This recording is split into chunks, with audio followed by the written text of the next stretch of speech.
আচ্ছা, আমরা ১৩ নম্বর পয়েন্টে ছিলাম, মৌলিক অধিকার ভোগের নিশ্চয়তা। গণতন্ত্র যেহেতু জনগণের শাসন, জনগণ যেন তাদের মৌলিক অধিকারগুলো উপভোগ করতে পারে সেজন্য সংবিধানে সন্নিবেশিত করে দেওয়া হয়। গণতান্ত্রিক শাসন ব্যবস্থা যেহেতু জনগণের শাসন, তাই এখানে জনগণের অধিকারগুলো যেন জনগণের অধিকারগুলোকে সবচেয়ে বেশি প্রাধান্য দেওয়া হয় এবং এজন্য সরকাররা যেকোনো যদি সংবিধানে এগুলার উল্লেখ করে দেওয়া হয় এবং এগুলাতে সরকার কোনো হস্তক্ষেপ করে না।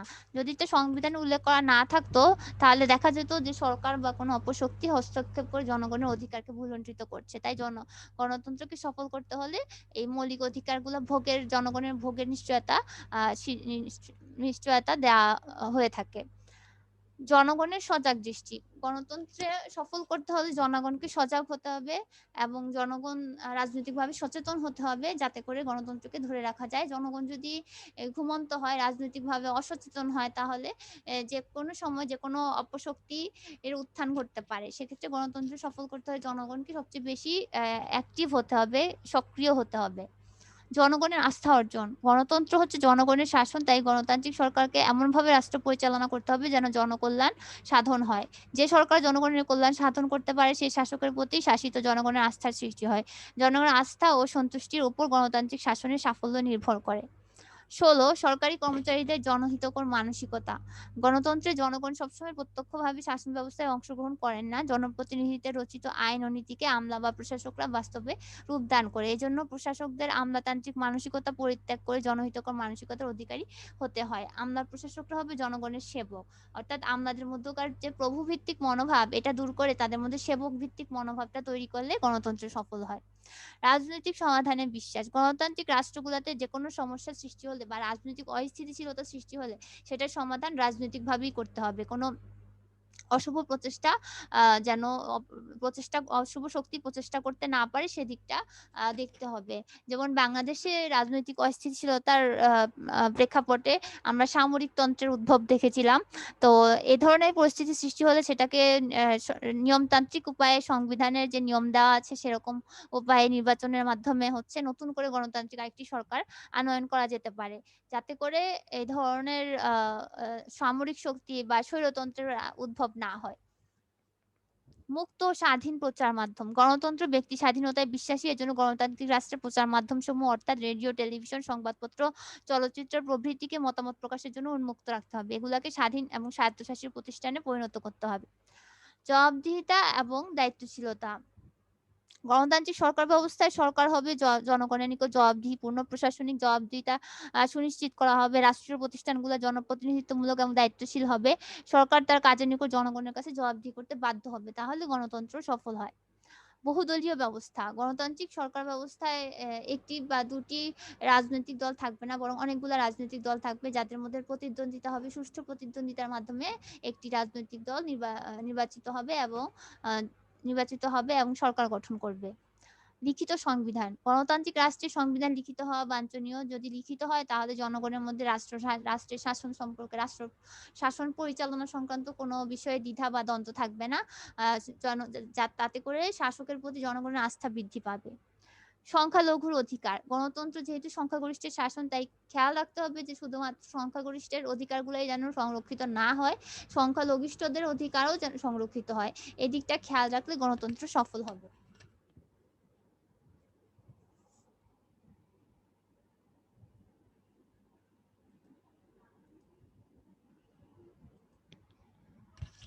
আচ্ছা, আমরা এখন পরবর্তী আরেকটি সরকার ব্যবস্থা সম্পর্কে জানবো। এটি হচ্ছে প্রজাতন্ত্র। ইংরেজিতে বলা হয় দি রিপাবলিক। যে শাসন ব্যবস্থায় বা যে সরকার ব্যবস্থায় রাষ্ট্রপ্রধান অর্থাৎ রাষ্ট্রের প্রধান সাধারণত রাষ্ট্রপতি হয়ে থাকে, তিনি জনগণের দ্বারা প্রত্যক্ষ বা পরোক্ষভাবে নির্বাচিত হন, তাকে প্রজাতন্ত্র বলে। এটি গণতান্ত্রিক সরকারের একটি রূপ। বিশ্বের বেশিরভাগ গণতান্ত্রিক রাষ্ট্রই হচ্ছে প্রজাতান্ত্রিক। যেমন বাংলাদেশের কথা বলি, এটা প্রজাতান্ত্রিক। মার্কিন যুক্তরাষ্ট্র প্রজাতান্ত্রিক। আচ্ছা, আহ এই প্রজাতন্ত্রটা তোমরা হচ্ছে ২ এর জন্য পড়বা, এটা থেকে বড় প্রশ্ন আসে না। আচ্ছা, একনায়কতন্ত্র আরেকটি সরকারের ধরন। এটা হচ্ছে গণতন্ত্রের ঠিক বিপরীত ব্যবস্থা। একনায়কতন্ত্র হচ্ছে এমন এক ধরনের শাসন ব্যবস্থা যেখানে সরকারের সব ক্ষমতা এক ব্যক্তি বা এক নায়কের হাতে কুক্ষিগত থাকে। একজন ব্যক্তি হচ্ছে সকল শাসন ব্যবস্থা পরিচালনা করে একজনের নেতৃত্বে। একজন বা একটি দলের নেতৃত্বে সবকিছু ক্ষমতা থাকে এবং অন্যান্য রাজনৈতিক দলগুলোকে ব্যান করে দেওয়া হয়, অন্যান্য রাজনৈতিক চর্চাকে নিষিদ্ধ করে দেওয়া হয় এবং একজনের হাতেই সব ক্ষমতা থাকে। একনায়কতন্ত্র সম্পর্কে নিউম্যান বলেছেন যে একনায়কতন্ত্র বলতে এমন এক ধরনের শাসনকে বুঝি যেখানে এক ব্যক্তি বা একটি গোষ্ঠী রাষ্ট্রের সকল ক্ষমতা করায়ত্ত করে এবং বাধাহীন ও একচেটিয়াভাবে তা প্রয়োগ করে। এটা গণতন্ত্রের বিপরীতধর্মী শাসন ব্যবস্থা। এটার মূলনীতি হচ্ছে এক জাতি, এক দল ও এক নেতা। এর উদাহরণ বর্তমান বিশ্বে খুঁজে পাওয়া যায় না। তবে প্রথম বিশ্বযুদ্ধের পর জার্মানিতে হিটলার ও ইতালিতে মুসোলিনি একনায়কতন্ত্র প্রতিষ্ঠা করে। একনায়কতন্ত্রের বৈশিষ্ট্যগুলো হচ্ছে এক ব্যক্তির শাসন। আমি যেগুলো রেড মার্ক করে দিয়েছি এগুলো হচ্ছে গুরুত্বপূর্ণ। আর বৈশিষ্ট্যগুলো তোমরা উদ্দীপক ফাইন্ড আউট করার জন্য পড়বা, যাতে করে তোমরা উদ্দীপক ধরতে পারো। কারণ একনায়কতন্ত্র গণতন্ত্র খুবই গুরুত্বপূর্ণ। এটা সর্বশেষ 2019 সালে যে পরীক্ষা হয়েছিল সেবার গণতন্ত্র নিয়ে প্রশ্ন এসেছিল। আচ্ছা, প্রথম বৈশিষ্ট্যটা হচ্ছে একনায়কতন্ত্র এক ব্যক্তির শাসন। একনায়কতন্ত্রে রাষ্ট্রের সকল ক্ষমতা এবং কর্তৃত্ব একজন ব্যক্তির হাতে ন্যস্ত থাকে। একনায়ক সব ক্ষমতার উৎস। একনায়ক তার কাজের জন্য কারো নিকট জবাবদিহিতা করে না। সে মনে করে যে সে সকল ভুল ত্রুটির ঊর্ধ্বে এবং সে সবাইকে তাকে মেনে নিতে বাধ্য করে। দ্বিতীয়ত একদলীয় শাসন। একনায়কতন্ত্রে একটি মাত্র রাজনৈতিক দল থাকে এবং একনায়ক সেই দলটি থেকে নেতৃত্ব দেয় এবং আর অন্যান্য যত রাজনৈতিক দল আছে এবং তাদের সকল রাজনৈতিক চর্চা বন্ধ করে দেওয়া হয় এবং বিরোধী দল বা মতকে নির্মমভাবে দমন এবং নির্মূল করা হয়। 3 হচ্ছে বল প্রয়োগ করা হয়। একনায়ক তার যুক্তির জোর অপেক্ষা জোরের যুক্তিতে বিশ্বাস করে। একনায়কতান্ত্রিক সরকারে বল প্রয়োগ করে সকল বিরোধী মতামতকে দমন করা হয় এবং একনায়কের একটা বিশেষ বাহিনী থাকে বা গুপ্ত পুলিশ বাহিনী থাকে, যা দিয়ে তার বিরোধী কোনো মতামত সৃষ্টি হলে তাদেরকে অঙ্কুরে বিনষ্ট করে দেওয়া হয়, যাতে কেউ তার বিরুদ্ধে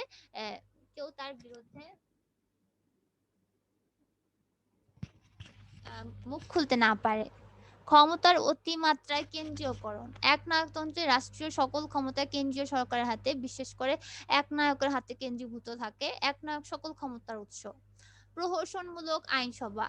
একনায়কতন্ত্রে আইনসভা থাকে ঠিকই, তবে সেই আইনসভা সাধারণত হচ্ছে আলোচনার কেন্দ্র, যেখানে আইনসভার সদস্যরা আলোচনা করে এবং আইন প্রণয়ন করে। কিন্তু একনায়কতন্ত্রে আইনসভা থাকে, কিন্তু আইনসভার সেই প্রয়োগটা বা সেই অ্যাপ্লিকেশনটা থাকে না। আইনসভা আলোচনার মাধ্যমে কোনো সিদ্ধান্ত নেয় না, বরং একনায়ক যা বলে সেটাই হয় এবং একনায়ক যে আইনটাকে অ্যাপ্রুভ করবে সেটাই আইন হবে। আর অন্যান্য সদস্যদের মতামতের কোনো গুরুত্ব দেওয়া হয় না। প্রচারযন্ত্রের একচেটিয়া ব্যবহার। একনায়কতন্ত্রে রাষ্ট্রীয়ভাবে প্রচারযন্ত্রকে সম্পূর্ণভাবে নিয়ন্ত্রণ করা হয়। যত মিডিয়া আছে সব হচ্ছে একনায়কের প্রশংসা করে। একনায়কের বিরুদ্ধে কোনো কিছুই প্রচার করা সম্ভব হয় না। সংবাদপত্র, রেডিও, টেলিভিশন প্রভৃতি কড়াকড়িভাবে সেন্সরশিপ অর্থাৎ সরকার নিয়ন্ত্রণ আরোপ করে থাকে। 7 হচ্ছে একক আদর্শবাদ। একনায়কতন্ত্রে একনায়কের একটা সুনির্দিষ্ট আদর্শ থাকে এবং সে সেই আদর্শে বিশ্বাস করে এবং জনগণকে সে বাধ্য করে তার আদর্শে যেন বিশ্বাস করে। সরকারি প্রচারযন্ত্রেও শুধু সেই আদর্শ প্রচার করা হয়ে থাকে। এরূপ বিশ্বাস বা আদর্শের বিরোধী দলকে নির্মমভাবে দমন ও নির্মূল করা হয়। 8 হচ্ছে সর্বাত্মকবাদ। একনায়কতন্ত্র হচ্ছে সর্বাত্মকবাদী শাসন। মুসোলিনির ফ্যাসিবাদের স্লোগান ছিল সবকিছুই রাষ্ট্রের মধ্যে, রাষ্ট্রের বাইরে কিছু নয়, রাষ্ট্রের বিরুদ্ধে কিছু থাকতে পারে না। All within the state, none outside the state, none against the state. একনায়কতন্ত্রে রাষ্ট্র একটি সর্বাত্মক প্রতিষ্ঠান। সর্বাত্মকবাদ বলতে বোঝানো হয়, এটা একটা তত্ত্ব, যে তত্ত্বে বোঝানো হয় যে সবকিছু রাষ্ট্রের জন্য করা হয়। রাষ্ট্রের প্রয়োজনে ব্যক্তিকে হত্যা করাও অ্যাপ্রুভ।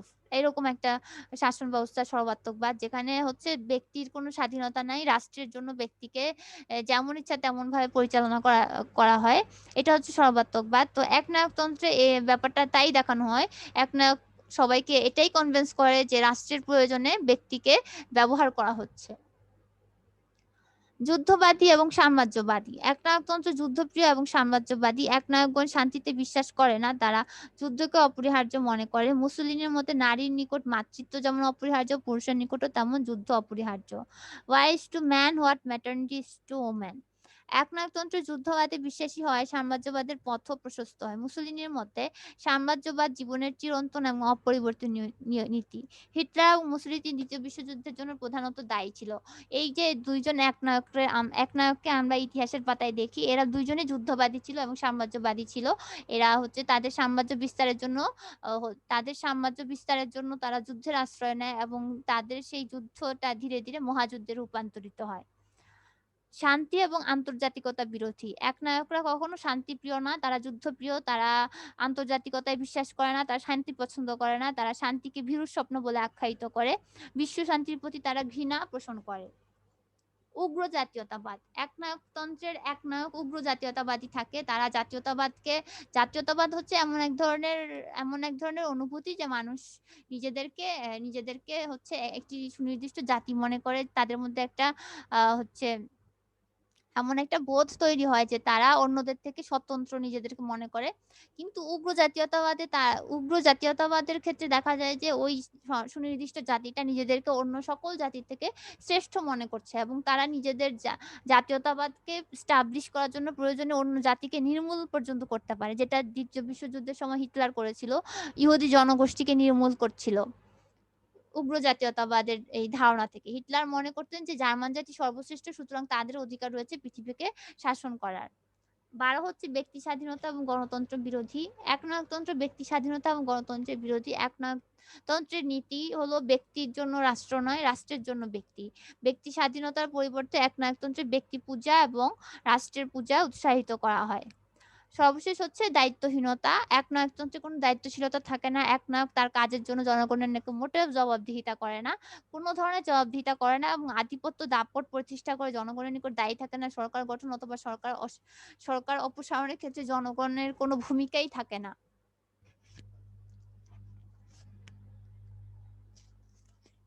আচ্ছা, পরীক্ষায় হচ্ছে যদি তোমাকে বলে যে তুমি সরকারের আহ, উদ্দীপকের কোন সরকারটিকে সমর্থন করো, তোমার উত্তরের সপক্ষে যুক্তি দাও, তখন তোমার সমর্থনের যুক্তি হিসেবে তোমাকে ওই সরকারের গুণগুলা দেওয়া লাগবে।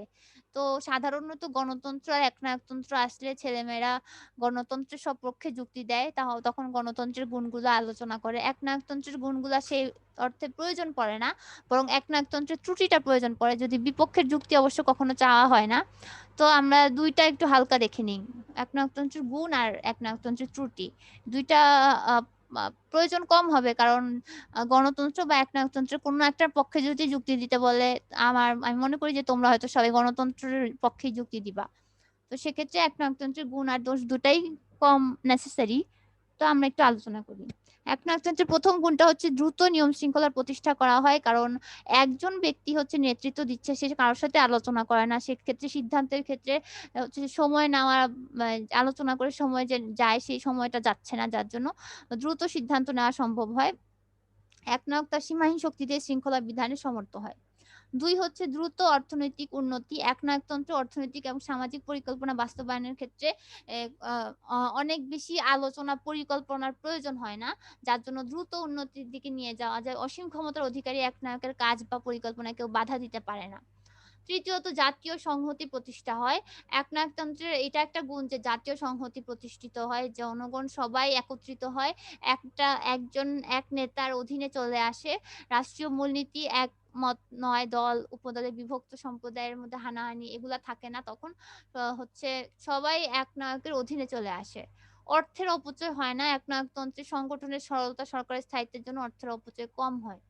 দীর্ঘমেয়াদী পরিকল্পনা বাস্তবায়ন করা সম্ভব হয়, কারণ একনায়কতন্ত্র সরকার স্থায়ী হয়, ৫ বছর পর পর পরিবর্তন, এই ব্যাপারটা একনায়কতন্ত্রে নাই। একনায়কতন্ত্রে একনায়ক বহুদিন ধরে ক্ষমতায় থাকে, জোর করে ক্ষমতায় থাকে, বল প্রয়োগ করে ক্ষমতায় থাকে, যার জন্য এই সরকার দীর্ঘমেয়াদী পরিকল্পনা গ্রহণ করতে পারে এবং বাস্তবায়ন করতে পারে। জরুরি পরিস্থিতি মোকাবেলায় একনায়কতান্ত্রিক সরকার সফল, কারণ একনায়কতন্ত্রে দ্রুত সিদ্ধান্ত গ্রহণে সক্ষম হয়। এর ফলে জরুরি পরিস্থিতি মোকাবেলায় একনায়কতন্ত্র সফল ভূমিকা পালন করতে পারে। একনায়কতন্ত্রের ত্রুটিগুলো হচ্ছে এটা গণতান্ত্রিক মূল্যবোধকে অস্বীকার করে।